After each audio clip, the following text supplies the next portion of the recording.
Hello everyone, welcome to delicious recipes. ഇന്ന് നമുക്ക് ഒരു അടിപൊളി കൊഞ്ചു തീയൽ തയ്യാറാക്കിയാലോ. നല്ല നാടൻ രീതിയിൽ തയ്യാറാക്കിയെടുത്ത ഒരു കൊഞ്ചു തീയലാണിത്. ഈ ഒരു കറി ഉണ്ടെങ്കിൽ പിന്നെ ചോറ് കഴിക്കാൻ മറ്റു കറികളുടെ ഒന്നും ആവശ്യമില്ല. അപ്പോൾ നമുക്ക് ഈ കൊഞ്ചു തീയൽ എങ്ങനെയാണ് തയ്യാറാക്കുന്നതെന്ന് നോക്കാം. ആദ്യം ഈ തീയലിന് വേണ്ടിയിട്ട് ഒരു അരപ്പ് തയ്യാറാക്കിയെടുക്കാനുണ്ട്. അപ്പോൾ നമുക്ക് കുറച്ച് തേങ്ങയൊന്ന് വറുത്തെടുക്കണം. 1 കപ്പ് തേങ്ങയാണ് ഞാനിപ്പോൾ ചേർത്തത്. 1 കപ്പ് എന്ന് പറയുന്നത് 250 ml ആണ്. ഇനി തേങ്ങ നന്നായിട്ടൊന്ന് വറുത്തെടുക്കണം. അപ്പോൾ ചെറിയ തീയിൽ തന്നെ വെച്ചിട്ട് ഈ തേങ്ങ വറുത്തെടുക്കാനായിട്ട് പ്രത്യേകം ശ്രദ്ധിക്കണം. ഇതിനു മുമ്പ് വഴുതനങ്ങ തീയലിൻ്റെ ഒരു റെസിപ്പി ഞാൻ പോസ്റ്റ് ചെയ്തിട്ടുള്ളതാണ്. അപ്പോൾ അത് കണ്ടിട്ടില്ല എന്നുണ്ടെങ്കിൽ ആ വീഡിയോ ഒന്ന് കാണുക. അതിൻ്റെ ലിങ്ക് ഞാൻ ഡിസ്ക്രിപ്ഷൻ ബോക്സിൽ കൊടുക്കുന്നതായിരിക്കും. ഇനി നമുക്കിതിലേക്ക് 2 ചെറിയ ഉള്ളിയും കുറച്ച് കറിവേപ്പിലയും 1/2 ടീസ്പൂൺ കുരുമുളകുമാണ് ഞാനിപ്പോൾ ചേർത്തത്. വീണ്ടും നന്നായിട്ട് ഇത് ഇളക്കി കൊടുക്കാം. ഇനി ഇതിൻ്റെ കളറൊക്കെ മാറുന്നത് വരെ തുടർച്ചയായിട്ട് നമുക്ക് ഇളക്കി കൊടുക്കാം.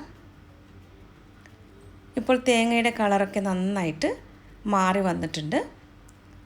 ഇനി നമുക്കിതിലേക്ക് ഓരോ പൊടികളും ചേർത്ത് കൊടുക്കാം. 1/2 ടീസ്പൂൺ മഞ്ഞൾപ്പൊടിയും 2 ടീസ്പൂൺ മുളക് പൊടിയുമാണ് ഞാനിപ്പോൾ ചേർത്തത്.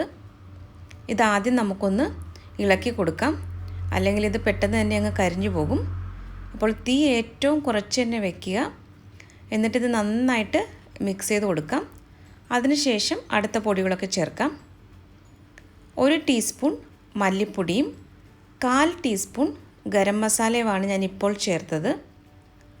ഗരം മസാലയുടെ അളവ് കൂടിപ്പോകരുത്, 1/4 ടീസ്പൂൺ മാത്രം മതിയാകും.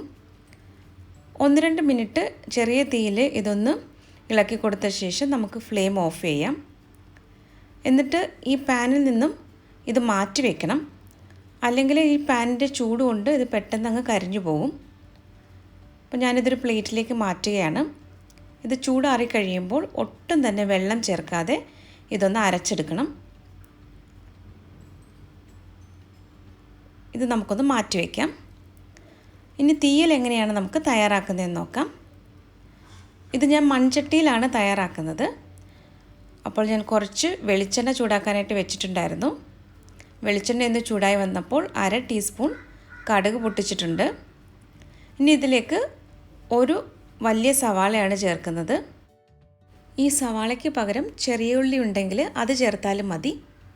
ചെറിയ ഉള്ളിയാണ് എടുക്കുന്നതെങ്കിൽ 20 എണ്ണം എടുത്താൽ മതിയാകും. ഇനി സവാളയൊന്ന് പെട്ടെന്ന് വഴന്ന് കിട്ടാൻ വേണ്ടിയിട്ട് കുറച്ച് ഉപ്പ് കൂടി ചേർത്ത് കൊടുക്കാം. എന്നിട്ടിതൊന്ന് വഴറ്റിയെടുക്കാം. ഈ സവാള വഴറ്റി ബ്രൗൺ ഷെയ്ഡൊന്നും ആക്കരുത്, ഇതൊന്ന് സോഫ്റ്റായിട്ട് വന്നാൽ മാത്രം മതി.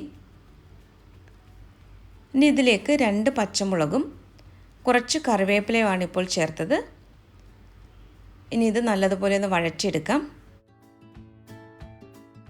സവാള ഇത്രയും വഴറ്റിയെടുത്താൽ മതിയാകും. ഇനി നമുക്കിതിലേക്ക് ഒരു തക്കാളി ചേർത്ത് കൊടുക്കാം. ഒരു ചെറിയ തക്കാളിയാണ് ഞാൻ ചേർത്തത്.